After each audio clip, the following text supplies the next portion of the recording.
Sejam bem-vindos ao Café Científico do Centro Nacional de Biologia Estrutural e Bioimagem, o Senabio. Eu me chamo Isalira Ramos, eu sou diretora adjunta de extensão do Senabio e eu estou aqui hoje para conversarmos um pouco sobre diversas tecnologias de bioimaginamento aplicadas à área de saúde, de forma clara e objetiva. Para isso, nós contaremos com a colaboração de professores e pesquisadores especialistas em diversas áreas, que realizam pelo menos alguma parte dos seus projetos aqui no nosso centro.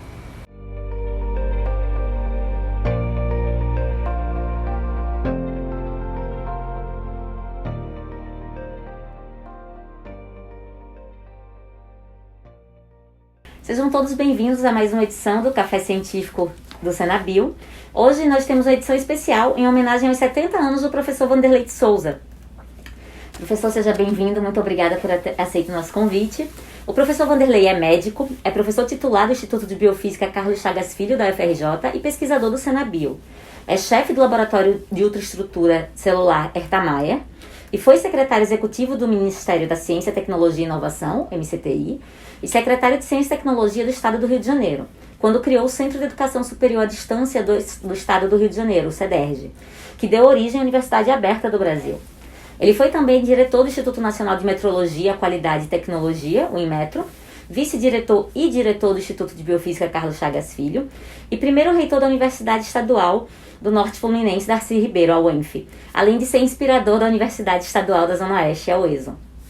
Ele também foi diretor e presidente da FINEP, membro das Academias Nacional de Medicina Brasileira de Ciências e de Ciências do Terceiro Mundo.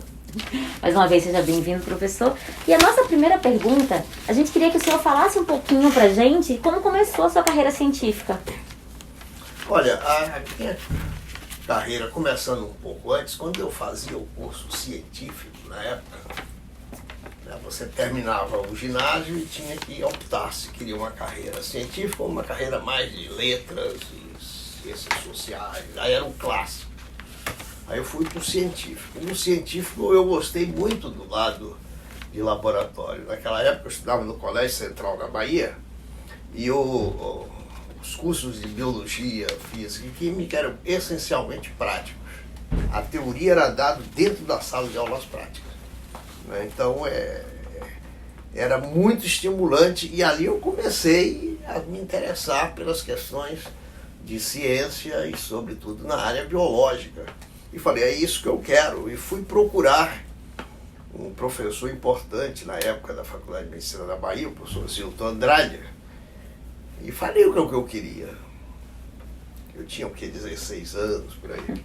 Aí ele falou, olha, se você quer pesquisa, você deve ir para o Rio de Janeiro ou para São Paulo, porque na Bahia está muito difícil, tem muito poucos grupos. Eu segui aquela orientação e vim para o Rio de Janeiro.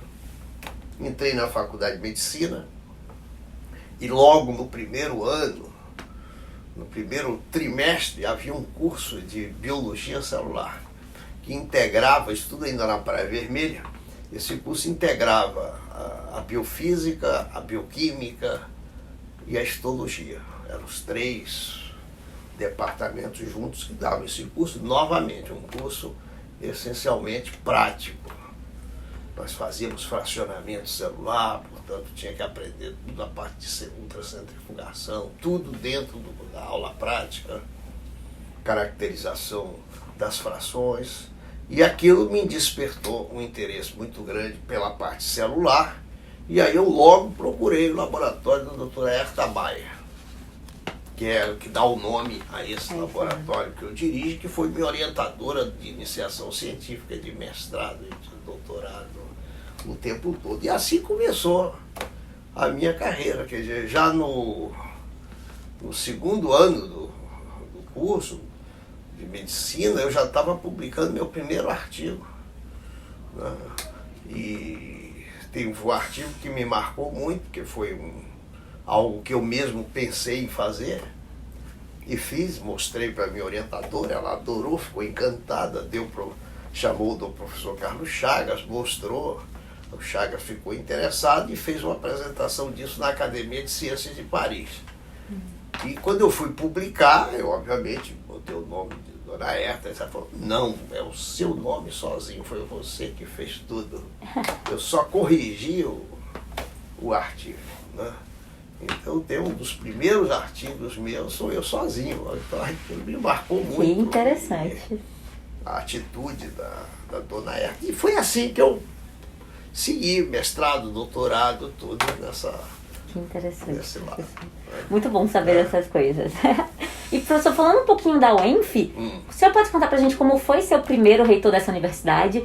E, claro, também falar um pouquinho sobre a importância da criação de universidade como essa, como a UESO, tanto para a academia quanto para a sociedade em geral.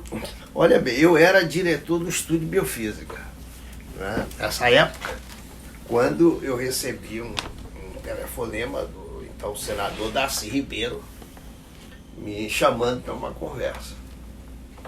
Aí eu fui conversar com ele na casa dele.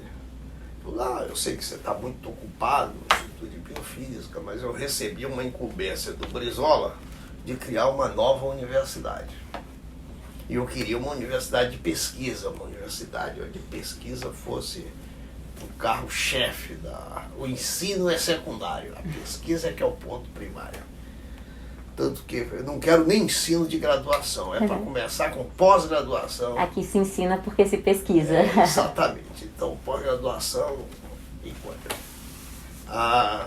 Aí eu falei, bem, mas como é que é isso?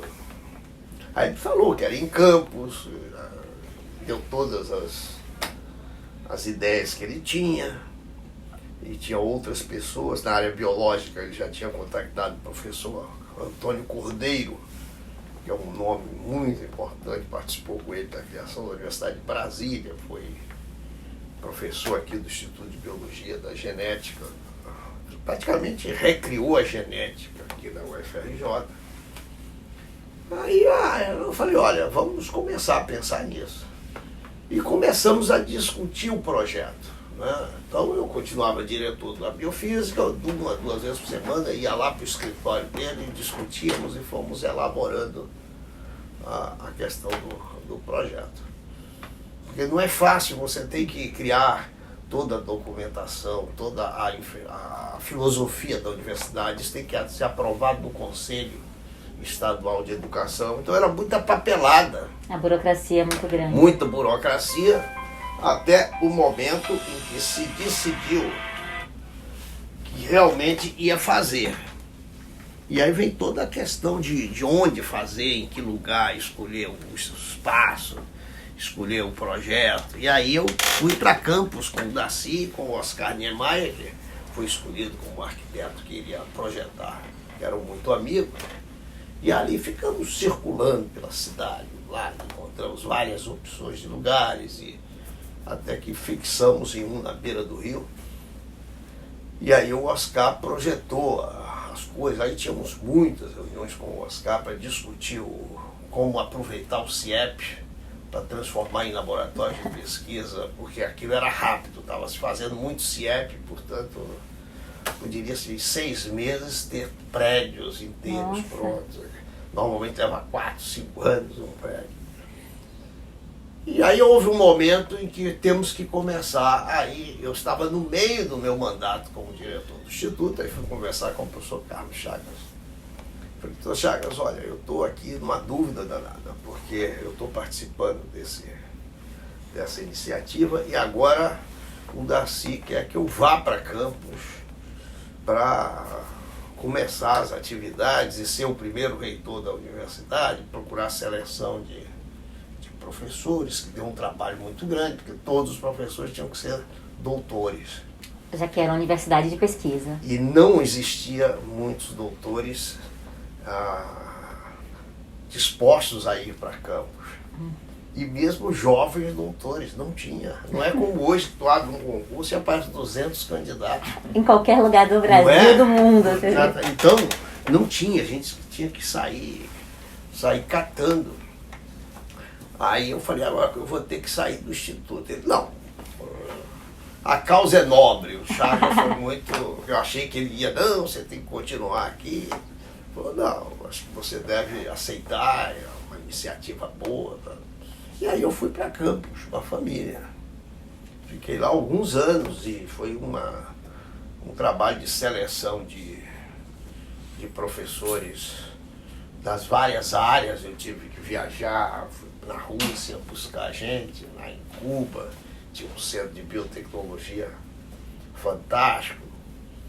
Estava projetado uma escola de cinema, então a melhor escola de cinema no mundo na época era de Cuba, né? E era o Robert Redford, que era o diretor da escola de cinema, e o Gabriel Garcia Marques era, digamos, o mentor. E lá tinha um grupo de brasileiros, o Orlando Senna, que é um grande cineasta brasileiro, talvez o mais importante ainda vivo. Ele era braço direito do Glauber Rocha. Ele era o diretor técnico e o Darcy. Nós temos que trazer o Orlando Senna para o Brasil. Vamos para Cuba. Aí fui com ele para Cuba. Aí ele falou, agora tem o seguinte, para convencer, trazer o Orlando Senna, e eu já falei com ele topa, mas ele está com receio porque o Gabriel Garcia Marques não vai querer deixar. Aí eu falei, mas aí você conversa com o Gabriel, que ele chamava de Gabo. Gabo era, a intimidade, eram muito amigos. Ele falou, eu não posso pedir isso ao Gabo, é você que tem que ir lá. Eu falei, porra, Garcia Marques para mim é um ídolo da literatura. Eu já li todos os livros dele, não sei como é que eu vou pedir para tirar o cara que é a mão direita dele. E assim fui eu lá conversar com o Gabo. E foi uma conversa difícil, tá? No final a gente acordou que ele ia ficar parte do tempo lá, parte do tempo aqui, ia continuar, mas que eu tinha que pagar as passagens e coisas todas, mas que ele ainda era muito amigo do Fidel, tínhamos que falar com o Fidel. Aí o Darcy marcou uma reunião com o Fidel nos recebeu, e até que terminou sendo concebido. Isso foi a parte que me deu mais trabalho da universidade. Imagina, professor, conseguir um time. E que depois não funcionou. Porque nós conseguimos um espaço antigo para fazer, reformamos tudo. Aí mudou o governo, quando mudou o governo, aí o Marcelo Alencar falou, negócio de escola de cinema lá no interior, não tem nada disso não, e cancelou o projeto inteiro. Mas finalmente saiu a escola de cinema Darcy Ribeiro, que funciona até hoje ali perto do Centro Cultural Banco do Brasil, e tudo que a gente imaginava para lá veio para cá.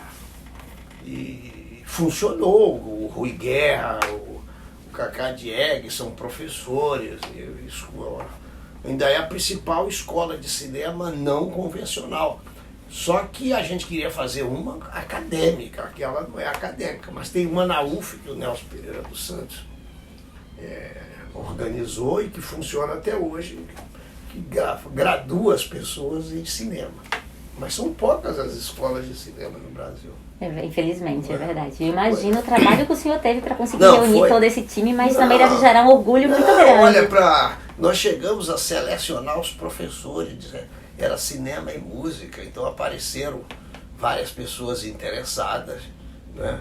O Orlando Senna, o Geraldo Sarno, o Paulo Moura, o grande músico da coisa, ele ia para lá, porque cinema e música tem que estar junto, tem a trilha sonora dos filmes, e ele aceitou. Chegamos a fazer um processo seletivo, porque a universidade dizia que só podia ser professor lá doutores.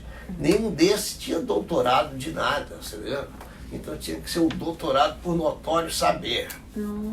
Aí eu montei uma comissão, que era o Nelson Pereira dos Santos, na época, e o Zé Wilker, que na época estava vivo, né?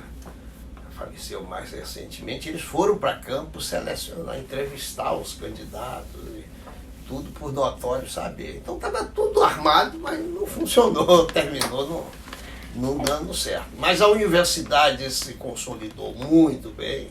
Aqui o Instituto de Biofísica me ajudou muito, permitindo não só que eu fosse, mas eu levei metade do laboratório para lá. Essas parcerias entre universidades são muito importantes. Várias pessoas trabalhavam comigo, alunos de doutorado, de mestrado, todos foram para lá comigo. Éramos uns 15 pessoas.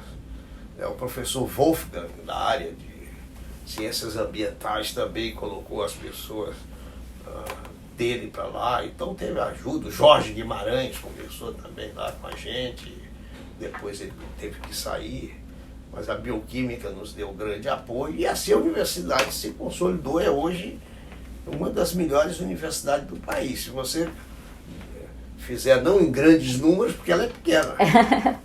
Proporcionalmente. Mas proporcionalmente ela tem um desempenho que está entre as 10 primeiras. É verdade, a universidade é muito bem conceituada. E tem gente espalhada por tudo quanto é canto aí que se formou por lá. É verdade. O Instituto de Biofísica, o FRJ, deixando seus frutos em outros lugares para crescerem e andarem com as próprias pernas.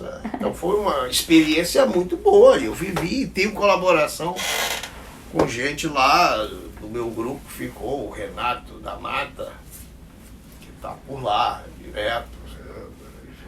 Agora o Sérgio, o Seabra também fez concurso para lá, saiu da UES e foi para lá.